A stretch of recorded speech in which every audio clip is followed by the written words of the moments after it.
Hello friends, कैसे हैं आप? मैं हूं आदित्य और मैं हूं विजय। हमारे चैनल एडी बीज में आपका स्वागत है। Like a Hellcat.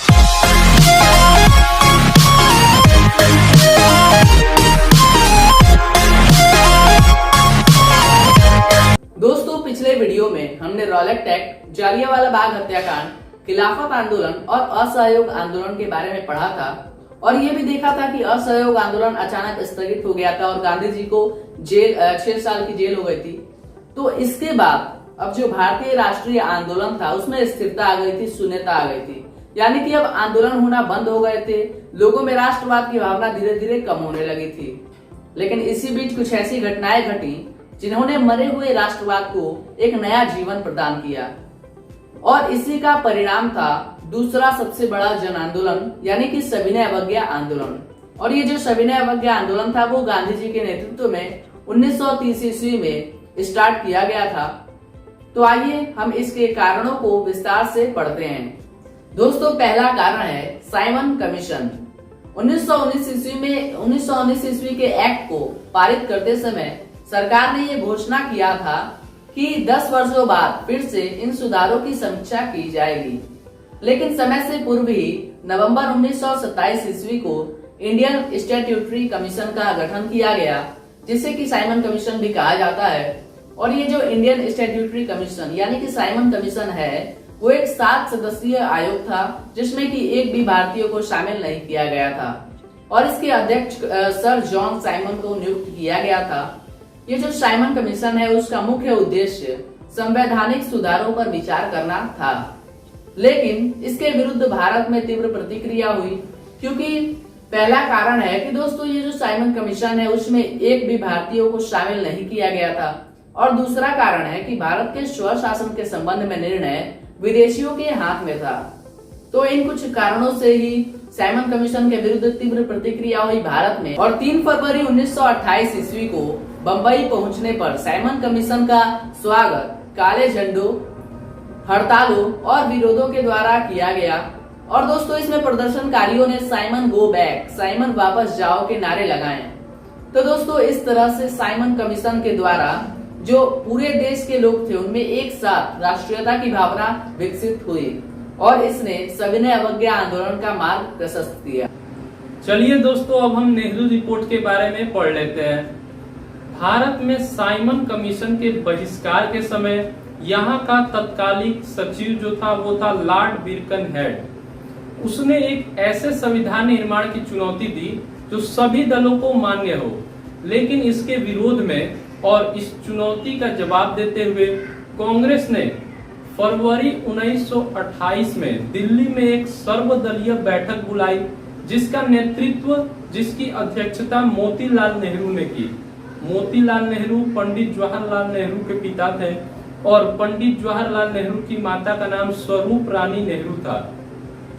तो इस सर्वदलीय बैठक में यह निर्णय लिया गया कि ब्रिटिश सरकार से भारत को डोमिनियन स्टेट का दर्जा देने की मांग की जाएगी।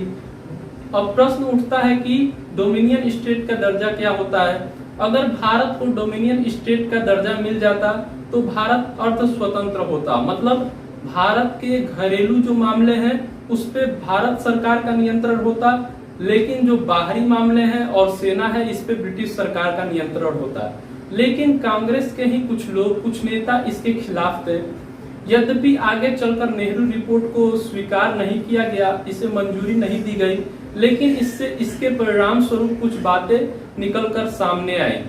भारत में जो सांप्रदायिकता अंदर ही अंदर थी वो अब उभर कर सामने आई और भारत में मुस्लिम लीग और हिंदू महासभा दोनों ने इसका खुलकर प्रचार किया। लेकिन आगे चलकर इस सांप्रदायिकता और अंग्रेजों की नीति के खिलाफ निपटने के लिए महात्मा गांधी ने सविनय अवज्ञा आंदोलन की शुरुआत की। अब सविनय अवज्ञा आंदोलन में 1929-30 की विश्वव्यापी आर्थिक मंदी की भूमिका को पढ़ लेते हैं। विश्वव्यापी जो मंदी हुई थी 1929-30 में, उसने भारत की अर्थव्यवस्था पर बहुत ही बुरा प्रभाव डाला था। भारत से निर्यात बिल्कुल बंद हो गया था, लेकिन अंग्रेजों ने यहाँ से धन का निष्कासन बंद नहीं किया। परिणाम स्वरूप अधिकतर कल कारखाने बंद हो गए। जो अधिकतर पूंजीपति लोग थे भारत के, वो कंगाल हो गए। किसान और मजदूर पहले से ही गरीबी की मार झेल रहे थे। इस प्रकार पूरे देश में अंग्रेजों के खिलाफ लोगों का गुस्सा बढ़ गया और सविनय अवज्ञा आंदोलन के लिए पृष्ठभूमि तैयार होने लगी। दोस्तों, अगला कारण है समाजवाद का बढ़ता प्रभाव। अब दोस्तों, मार्क्सवाद और समाजवाद जैसे विचार जो थे वो बहुत तेजी से फैल रहे थे भारत में, क्योंकि कांग्रेस के अंदर भी अब दबाव महसूस किया जाने लगा था और इसी दबाव के कारण अब कांग्रेस के अंदर भी वामपंथी जैसी भावनाएं उदय होने लगी थी। दोस्तों, हमने वामपंथी लेफ्ट विंग के बारे में पहले चर्चा कर लिया है कि इसमें समाजवाद और साम्यवाद जैसी भावनाएं सम्मिलित हैं। तो दोस्तों, अब कांग्रेस के अंदर कुछ नए नए विचारों के लोग, नए प्रवृत्ति के लोग आ रहे थे, जिसमें कि पंडित जवाहरलाल नेहरू और सुभाष चंद्र बोस भी सम्मिलित हैं। तो दोस्तों, इस तरह से अब धीरे धीरे पूरे भारत में समाजवाद का फैलाव होने लगा और इसने सविनय अवज्ञा आंदोलन का मार्ग प्रशस्त किया। अगला कारण है क्रांतिकारी गतिविधियों का उभार। दोस्तों, इस समय क्रांतिकारी जो लोग थे वो बहुत ज्यादा बढ़ गए थे। इस समय भारत की स्थिति बहुत ज्यादा विस्फोटक थी, क्योंकि जो मेरठ षड्यंत्र केस और साथ ही साथ लाहौर षड्यंत्र केस ने सरकार विरोधी विचारधाराओं को उग्र बना दिया था और साथ ही साथ बंगाल में भी अब राष्ट्रवाद की भावनाओं का धीरे धीरे उदय होने लगा था। इसी क्रम में अप्रैल 1930 ईस्वी में चट गांव में सरकारी सशस्त्रागार पर क्रांतिकारियों ने एक योजनाबद्ध ढंग से छापा मारा, जिसका नेतृत्व सूर्य सेन कर रहे थे और इनका उपनाम मास्टर दा भी था। तो दोस्तों, इस तरह से क्रांतिकारी गतिविधियां भी सविनय अवज्ञा आंदोलन का मार्ग प्रशस्त कर रही थी।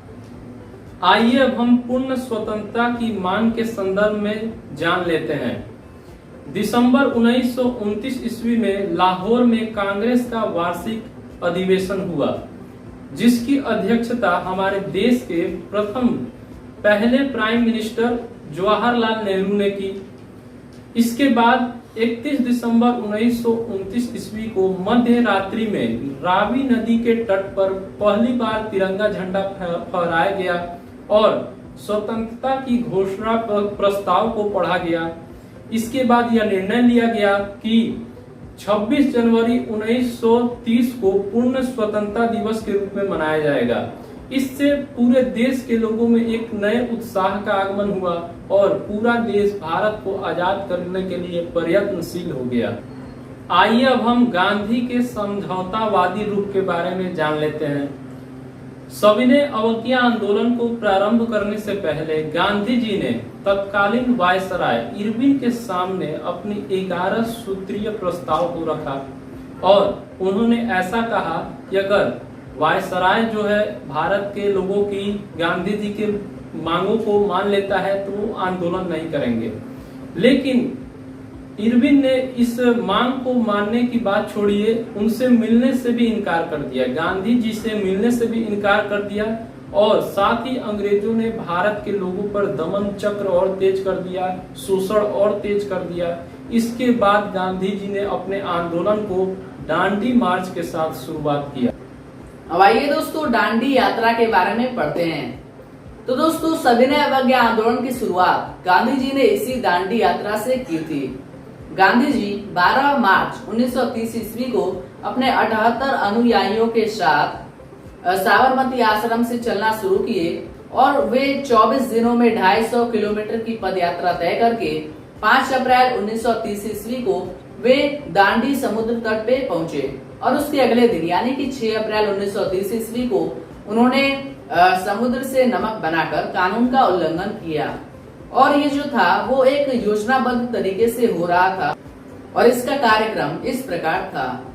छात्रों द्वारा स्कूलों एवं कॉलेजों का बहिष्कार करना, हर जगह नमक कानून का उल्लंघन करना, औरतों द्वारा शराबों की दुकान के आगे धरना देना, वकीलों द्वारा अदालत को छोड़ना एवं सरकारी कर्मचारियों द्वारा पद त्याग करना, साथ ही दोस्तों विदेशी कपड़ों का भी बहिष्कार करना, विदेशी वस्तुओं का बहिष्कार करना, साथ ही साथ घर में ही सूत काटना, चरखा चलाना जैसे कार्य सम्मिलित थे और साथ ही साथ इन सभी जो कार्य थे इन सभी में सत्य और अहिंसा की नीति को सर्वोपरि रखना, तभी पूर्ण स्वराज्य की प्राप्ति हो सकती है। दोस्तों अब हम नमक सत्याग्रह के प्रसार के बारे में जान लेते हैं, देखते हैं कि कैसे कैसे ये पूरे देश में फैला।